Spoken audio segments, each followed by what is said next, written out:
Ah voilà, parfait. Bon, mais c'est bon. J'ai les commentaires, donc c'est ok. Si vous m'entendez bien, on va démarrer. Tac. Voilà. Alors, on va mettre ça ici. Hop, voilà. Alors, c'est parti. Donc, aujourd'hui, on va voir différents sujets.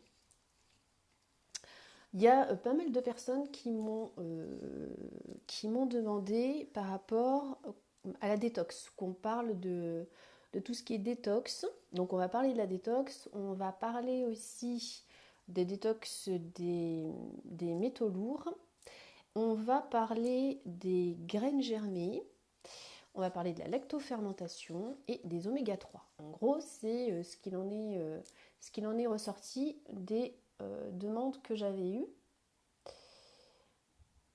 sur la page. Donc on va commencer par la détox. Alors c'est vrai que tout ce qui est détox, c'est très à la mode, on va dire. C'est très à la mode de dire qu'il faut faire des détox au printemps, à l'automne. Enfin c'est quelque chose qui est assez... enfin quelque chose qui est devenu même presque marketing. Et je trouve ça un petit peu dommage, parce qu'une détox déjà ça se fait pas n'importe comment. Et donc, si on va par là, la détox, il faut déjà commencer par se poser les bonnes questions. La question, la première qui devrait arriver, c'est pourquoi est-ce que je veux faire une détox? Et qu'est-ce que je veux détoxifier? Est-ce que c'est des choses dans mon corps? Est-ce que je veux détoxifier mon corps? Est-ce que je veux détoxifier mon esprit? Donc ça, c'est une des premières questions essentielles à se poser. C'est pourquoi est-ce que je veux faire une détox? Et puis, souvent, on se rend compte que quand on pose cette question aux gens, pourquoi est-ce que vous voulez faire une détox? En fait, il y en a, ils savent même pas. Tiens, en fait, je sais pas. Ou alors, le truc classique, c'est ah, mais parce que on m'a dit que c'était bien de faire des détox régulièrement, ou bien j'ai vu que c'était bien de faire ci ou ça. Ok, ça peut être une réponse, mais moi, c'est pas une réponse qui me satisfait. Euh, Parce que les il faut et tout ça, en naturo, c'est pas l'idée. Donc moi, j'aime pas les trucs de il faut, on a entendu que et machin et tout. Non. La vraie première bonne question, c'est de se connecter à soi, se connecter à son corps et se poser vraiment la question pourquoi est-ce que je veux faire une détox? Qu'est-ce qui se passe? Qu'est-ce que je ressens dans mon corps qui pourrait m'amener à ce que j'ai envie de détoxifier? Alors, ça peut être des sensations, ça peut être un surpoids, des sensations de lourdeur, ça peut être je me sens pas très bien, mais même au niveau de l'esprit, voilà, ça peut être tout ce genre de choses en fait, hein, qui peuvent amener à la détox. Mais il faut déjà quand même, à la base, rester dans son ressenti du pourquoi.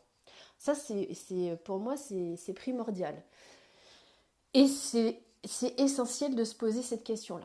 Alors une fois qu'on a fait un peu un état des lieux, on se dit ok, bon ben voilà, je veux faire une détox pour telle ou telle raison. Alors on va aller voir dans comment. Et là c'est important d'être, je pense, accompagné dans le comment on va faire une détox. Parce qu'il est important de faire un état des lieux de son fonctionnement, à la fois physique mais aussi émotionnel, mais là on va rester pour l'instant dans le physique. Donc si on fait un état des lieux, on va faire d'abord un bilan de ce qu'on appelle les émonctoires en naturopathie. Donc pour rappel, on a plusieurs émonctoires. On a les reins, on a le poumon, les poumons, pardon, on a les intestins, on a le foie et puis la peau qui est super importante aussi. La peau qui, elle, vraiment est un émonctoire qui permet à la fois d'éliminer ce qu'on appelle les surcharges en cristaux et en colle. Donc elle, c'est vraiment c'est un des émonctoires à privilégier, surtout quand les autres sont fatigués. Et puis pour les femmes, donc l'utérus bien évidemment, avec les règles, mais je précise quand elles sont naturelles, pas sous pilule en fait, ça n'a pas de sens. Donc voilà, donc l'idée c'est de faire vraiment un état des lieux avec quelqu'un qui va vous aider par rapport donc à l'état des émonctoires. Parce que le truc c'est que vous allez trouver sur internet, vous allez trouver partout des trucs qui vont vous dire voilà on détoxe comme ça et tout. Mais c'est pas du tout une bonne idée. Parce que si on détoxe un émonctoire qui est déjà fatigué, c'est comme si vous aviez fait 40 km à vélo, que vous arrivez sur une pente à, on va dire, à 60 degrés, et qu'on vous dit, bah allez, maintenant tu montes bien vite. Et là, on vous dit, ben non, je peux pas, en fait, je vais pas y arriver, ou alors je vais vraiment galérer. C'est la même chose, c'est-à-dire on va pas du tout détoxifier un émonctoire qui est surchargé et qui est fatigué. On va faire ce qu'on appelle une dérivation émonctorielle. D'où l'intérêt et l'importance de vraiment faire un état des lieux. C'est pareil, si par exemple c'est quelqu'un qui fait, on va dire, des infections urinaires à répétition, qui a des problèmes au niveau du rein et tout, on ne va pas aller s'occuper du rein pour qu'il détoxifie. C'est pas du tout une bonne idée. On va plutôt aller voir, par exemple, du côté de la peau. Donc ça c'est vraiment hyper important parce que après, une fois qu'on a fait cet état des lieux, eh bien on va pouvoir agir avec euh, les vraies bonnes plantes ou la phyto, le gémeaux ou tout ce qu'on veut, mais on va vraiment pouvoir agir de manière ciblée. Et c'est ça l'intérêt. Parce que si vous voulez perdre des sous et si vous voulez faire n'importe quoi, eh ben en fait vous allez acheter le premier truc en magasin ou quoi, mais qui va pas du tout être adapté, et pas du tout. Et puis ça peut faire n'importe quoi et ça peut même faire des dégâts dans l'organisme. Donc c'est vraiment pas une bonne idée. Il faut vraiment être très précis. Et c'est donc dans cette idée-là du comment est-ce que je fais ma détox. Voilà, donc mais n'hésitez pas si vous avez aussi des questions, hein, bien sûr. Donc une fois qu'on a fait ce bilan, on va dire, bah tiens, ok, là on va pouvoir aider peut-être cet émonctoire qui est surchargé à éliminer, et puis on va agir vraiment de manière ciblée avec les bons éléments. Ensuite, il y a autre chose aussi, c'est que plutôt que de vouloir tout le temps essayer de détoxifier ou d'agir de manière un petit peu on va dire, un petit peu puissante, voire même des fois trop agressive sur le corps, eh bien c'est d'entretenir tout au long de l'année une certaine manière de vivre et une certaine manière aussi de s'alimenter. Parce que la détox, elle vient, on est bien d'accord, d'un excès de toxines. Hein. Donc ça peut être des surcharges en colle, ça peut être des surcharges en cristaux. Nous, c'est ce qu'on fait en bilan naturel, on va évaluer tout ça. Mais ça, en fait, c'est dû à l'alimentation en grande partie. Donc déjà aussi, quelque chose d'intéressant, c'est de se positionner et de dire comment je m'alimente au quotidien. Qu'est-ce que je fais mais aussi qu'est-ce que je fais vivre. Est-ce que je fais vivre les gros industriels et tout et que je mange n'importe quoi, ou bien est-ce que je fais vivre le mec à côté en local et que je me nourris bien. Donc ça c'est hyper important parce que plus vous allez bien vous nourrir tout au long de l'année, moins vous allez surcharger votre organisme et moins il y aura besoin de faire de la détox. Après, le corps, il sait très bien faire tout seul. Il sait très bien se réguler tout seul. Quand on a par exemple de la fièvre, eh bien c'est quelque chose, une crise d'élimination. Le corps, il fait de la fièvre pour éliminer un truc. Quand on vomit, c'est pareil, on élimine un truc de manière naturelle. En fait, la détox, le corps, il sait faire tout seul. Après, c'est vrai que c'est mieux d'éviter ce genre de choses, mais c'est... Alors, certes, on peut faire effectivement des détox régulières, mais le plus important et pour moi l'essentiel, c'est vraiment tout au long de l'année, réfléchir à ce qu'on met à l'intérieur de nous, tout simplement. Donc en gros, moi, c'est ma vision de la détox. Donc voilà, chacun après a la sienne, mais en tout cas, moi, c'est ça. Et je trouve que ces trois étapes-là sont vraiment importantes. Ensuite, il y a la question des métaux lourds. Ouais, on m'avait posé la question des métaux lourds. Alors le truc avec les métaux lourds, c'est que on en trouve beaucoup dans pas mal de... Dans pas mal... Ah, dans pas mal de choses, que ce soit en passant par les produits cosmétiques, les produits d'entretien, les bouteilles plastiques dans lesquelles on boit. Alors bien sûr tout ce qui est médicaments, ce qu'on appelle les xénobiotiques, donc ça c'est évidemment, et c'est très paradoxal d'ailleurs, des choses qui sont censées vous soigner. Les amalgames dentaires aussi. Enfin, il y a vraiment beaucoup de poisons, on va dire, à long terme qui se cachent dans pas mal de choses. Donc ça, c'est les métaux lourds, c'est un réel problème. Donc en fait, on en revient à ce qu'on disait tout à l'heure, c'est-à-dire réfléchir vraiment régulièrement à qu'est-ce que je mets dans mon corps, quoi. Vraiment se poser les bonnes questions. Et après, effectivement, il y a des éléments qui sont vraiment intéressants pour aider à éliminer. Notamment, je pense à la chlorella. Alors la chlorella, c'est vraiment une micro-algue qui va vraiment capter les métaux lourds et puis qui va permettre de les éliminer. Donc on peut l'associer avec quelque chose qui va permettre d'éliminer encore plus. Mais ça, c'est un super élément euh, pour, euh, pour éliminer les métaux lourds. Donc il y en a d'autres, hein, mais celle-ci est particulièrement efficace en tout cas. Et l'important aussi, c'est de bien nourrir les cellules. Sa cellule, ses cellules, on en a plusieurs. Et pour ça, on peut faire par exemple des cures régulières de plasma de Quinton. Donc ça, c'est l'eau de mer, c'est très indiqué. On peut faire aussi des cures intégrer assez régulièrement la spiruline, qui est vraiment super aussi. Voilà, il y a plein de choses qu'on peut faire pour éliminer ces métaux lourds. Alors,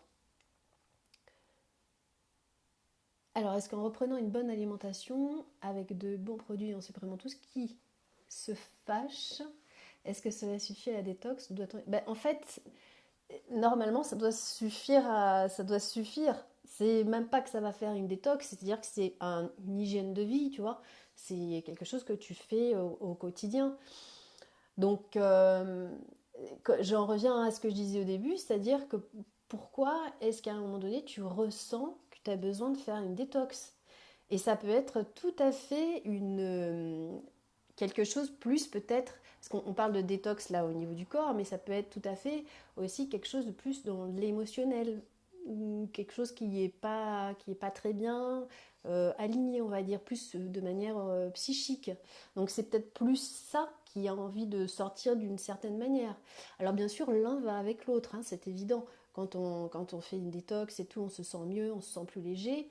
Mais l'idée, c'est aussi au niveau de son esprit, comment est-ce que je peux alléger mon esprit, y voir plus clair, et à ce moment-là, ça amène aussi à y voir plus clair dans mon alimentation. En fait, c'est vraiment pas séparé. Effectivement, sur une cure de 2 ou 4 semaines, on ne peut pas éliminer l'excès des autres semaines. Ben oui, en fait, ça paraît logique. Et même une détox de 2 ou 4 semaines, c'est quand même corsé. Donc, je sais pas si, enfin, voilà, les détox, ça doit être court normalement, hein, en fait, ça doit pas être agressif, ça doit être assez court aussi, et ça doit pas être agressif en plus sur du long terme. Donc, c'est pour ça qu'il faut faire attention aussi. Et je pense, pour en revenir à tout ce qui est métaux lourds et tout ça, les intoxications aussi avec les multiples médicaments, je pense à toutes les femmes aussi qui prennent la pilule contraceptive sur du long terme. C'est fascinant de voir comment ça peut engorger le foie. Donc par exemple pour les personnes qui prennent ce genre de choses, eh bien il faut vraiment régulièrement aider le foie avec certaines plantes, ça peut être du desmodium ou autre, ou avec de la gémothérapie aussi, parce que ce qui est génial avec la gémothérapie, c'est que ça va agir à la fois au niveau des troubles, mais aussi sur le terrain. Donc, euh, donc vraiment aider le foie régulièrement, là par contre, à éliminer avant que ça soit vraiment complètement surchargé. Parce que l'un va amener l'autre. Hein. Tout est dans le corps, en fait, tout est en synergie. Donc on peut pas séparer l'un avec l'autre. L'un de l'autre en tout cas. En gros, c'est ce que je voulais dire sur la détox. Voilà. On a fait un petit peu le tour. Alors après, j'avais eu des questions sur la lactofermentation. Alors je trouve que c'est sympa comme question là à cette saison, puisqu'on arrive à un petit peu la fin du jardin, la fin de la production, on va dire, importante du jardin. Donc il y a des gens qui se retrouvent avec, je pense par exemple aux courgettes, aux potirons et tout ça, avec plein de choses.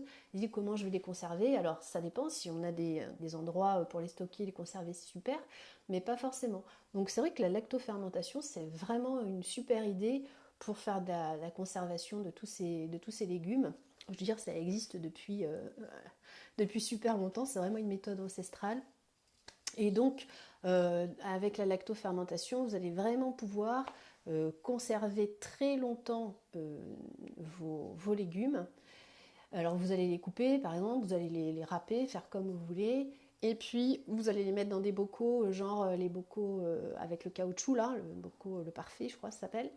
Et donc vous remplissez bien sûr pas du tout jusqu'à ras-bord, vous laissez un petit espace, et puis vous mettez avec ça, vous recouvrez bien vos légumes, votre mélange avec votre eau et le sel. Donc bien entendu, il faut prendre de l'eau pure, de l'eau de source, hein, vous filtrez. Du sel pareil, du sel vraiment pur. Et puis vous mettez à peu près 30 grammes de sel pour 1 litre d'eau. Et puis vous mélangez vraiment jusqu'à ce que le sel soit bien dissous. Et vous mettez tout ça pour recouvrir votre préparation. Et vous pouvez faire des trucs vraiment sympas, mélanger, pas mélanger, avec plein de couleurs ou quoi. Vous attendez bien, on va dire, une dizaine de jours avant de pouvoir commencer à manger ça. Et après, vous pouvez conserver aussi au frigo assez longtemps. Et après, ce genre de choses, de légumes lacto-fermentés peuvent se conserver vraiment très très longtemps, des années. Donc après, vous trouverez plein de techniques, ou si vous avez besoin d'idées de recettes ou quoi sur internet, c'est pas un problème ça. Et c'est une très bonne idée de la lactofermentation parce qu'en plus, vraiment, ça fait ressortir le potentiel des légumes, hein, vraiment. L'idée, c'est ça. Alors, peut-on éliminer quelques effets secondaires à l'aide de l'énergétique? Alors, les effets secondaires de quoi, Jean-Marie? Si vous pouvez juste m'éclairer, les effets secondaires à l'aide de l'énergétique, parce que c'est vaste comme question. Donc, voilà. Après aussi, on m'avait parlé des graines germées. Alors, les graines germées, bien évidemment, ça c'est génial aussi, parce que la graine germée, ça va vraiment révéler le potentiel énergétique. Donc là, on est vraiment aussi sur des fréquences aussi vibratoires des aliments. Donc ça, c'est génial. Et puis, c'est hyper simple à faire. Alors, voilà, les graines germées, vous pouvez... Alors, le mieux, c'est quand même d'acheter des graines germées en magasin bio qui sont vraiment prévues à cet usage, parce qu'il faut vraiment que ça soit une graine de très bonne qualité et prévue pour ça. Donc voilà, et puis vous pouvez vous acheter un petit germoir, c'est rigolo, c'est marrant, ou sinon tout simplement utiliser un bocal bien nettoyé et tout, où vous allez mettre une petite gaze par-dessus. Voilà, et puis donc vous allez laisser tremper vos graines, vous choisissez celles que vous voulez, puis alors suivant les graines aussi, il va y en avoir certaines qui vont avoir plus ou moins de qualité nutritive, suivant ce que vous cherchez. Donc vous allez laisser tremper vos graines une nuit, ensuite vous allez rincer 2 fois par jour, et puis vous pourrez déguster vos graines, alors tout dépend, mais à peu près 2-3 jours après, quand vous voyez que ça commence à germer. Donc ça, c'est vraiment super, super aliment. Alors après, attention à ne pas attendre trop pour les consommer, parce que ça a vraiment pas un très bon goût après. Et moi, je me souviens, j'avais fait l'expérience, c'était avec du feu du grec. Et franchement, c'était infect. Donc il faut vraiment les consommer assez rapidement. Puis c'est l'idée aussi, parce que c'est là que ça a le plus de potentiel. Donc c'est vraiment très simple à faire, et vraiment c'est super, super aliment, c'est très joli aussi, en plus en déco sur les plats ou quoi, voilà. Euh, ah oui, des médicaments. Alors, bah, oh, ouais, oui, oui, on peut aider. C'est-à-dire que avec l'énergétique, on va bien sûr aussi aider, euh, par principe, on va aider certains émonctoires à éliminer plus facilement, oui, mais c'est pas forcément suffisant en fait. Il faut un tout. Et il y a à la fois agir sur le corps clairement, au niveau énergétique, mais aussi au niveau plus matière, j'aurais envie de dire, et puis sur tout ce qui est émotionnel également. Là, pour répondre à votre question, il y a vraiment dans l'idée de l'énergétique, mais aussi de la matière. Donc, il faut toujours lier les deux. Bonjour Michel. Alors, hop. Voilà, donc on a fait un petit peu le tour sur certains sujets. Ah oui, il y avait aussi, on m'a dit les oméga 3. Alors, plus spécifiquement, les oméga 3, ok. Il faut savoir que les oméga, donc les 3, 6, 9, c'est vraiment des acides gras essentiels. Alors les oméga 6, ça va être plus dans tout ce qui est viande. Après, voilà, il y en a certains quand même qui sont plus intéressants que d'autres, style l'oméga 3 et oméga 9.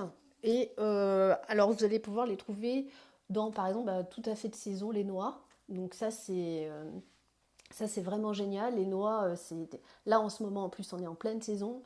Elles commencent à tomber, là, c'est magnifique. Donc, manger des noix, c'est hyper riche. Après, il y a tout ce qui est graines de lin, graines de chia, par exemple, aussi. Vous pouvez utiliser pour tout ce qui est oméga 3. Il y a autre chose qui est absolument génial. Et je pense que d'ailleurs, si ça vous intéresse, on pourrait faire une vidéo sur la prochaine en direct sur le chanvre. Parce que pour moi, le chanvre, c'est vraiment quelque chose qui est hyper intéressant et miraculeux, j'ai envie de dire, et d'avenir. Vraiment, vraiment, vraiment. Quel dommage qu'il ait été aussi diabolisé ou c'est n'importe quoi. Et ce qui se passe avec le chanvre, même encore aujourd'hui, c'est des aberrations totales avec tout ce qu'il peut nous apporter, que ce soit au point de vue énergétique, mais vibratoire, mais aussi vraiment c'est une grande source d'ailleurs d'oméga 3, c'est là que je voulais en venir. Et vous pouvez tout à fait trouver maintenant en magasin bio ce qu'on appelle le lait de chanvre. En fait, vraiment le jus des amandes du chanvre en fait.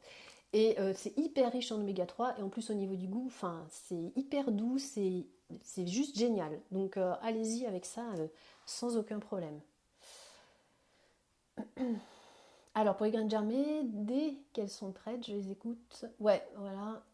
Oui, voilà, c'est ça. Tu peux les conserver 2 3 jours, effectivement, de cette manière-là, dans le frigo, en effet. Mais après, voilà, il y en a certaines qui se conservent quand même un petit peu mieux que d'autres. L'idée, c'est vraiment de les consommer rapidement.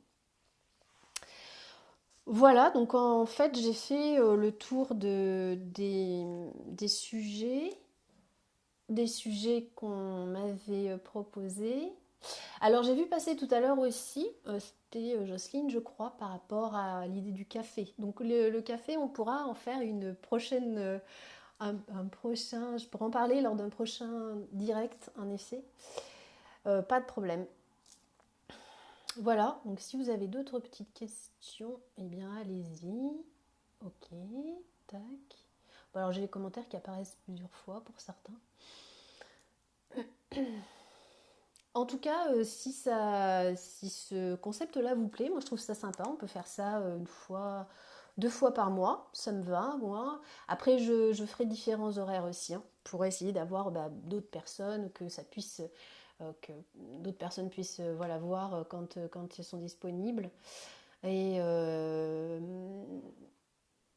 oui, ça c'est super bon. Chocolat chaud avec du lait de chanvre, magnifique. Ça c'est super bon. Euh, Donc ces vidéos-là, je vais les mettre sur ma chaîne Au Nature TV. Donc si vous n'avez pas encore découvert la chaîne, je vous invite à y aller. Je mettrai le lien donc en commentaire bien sûr de cette vidéo. J'avais vu passer ou c'était un message ou un commentaire de Ludovic qui disait par rapport au sujet qu'il aimerait bien voir des sujets sur la conscience, le subconscient, etc. Alors Ludovic, je t'invite à regarder nos vidéos sur Au Nature avec Martial qui parle de ce sujet de la conscience qui est décliné en plusieurs vidéos. Et c'est super intéressant, on aborde plein de sujets là-dessus. Et puis c'est sympa de rajouter, voilà, au fur et à mesure, je rajouterai nos vidéos en live ici sur la chaîne. Pour ceux qui ne connaissent pas aussi le magazine Au Nature, donc, eh bien, pareil, vous trouverez le lien aussi sous la vidéo et puis je vais le mettre en commentaire. Voilà, donc écoutez, si ça vous plaît, pas de problème, on va faire ça 2 fois par mois. Donc c'est parfait. Je vous dis à très bientôt. Merci pour votre présence. Merci. Et puis n'hésitez pas, entre-temps, si vous avez d'autres sujets que vous aimeriez qu'on aborde ou qu'on développe un petit peu plus, ce sera en tout cas avec plaisir. Je vous dis à bientôt et puis passez tous une bonne journée. À bientôt.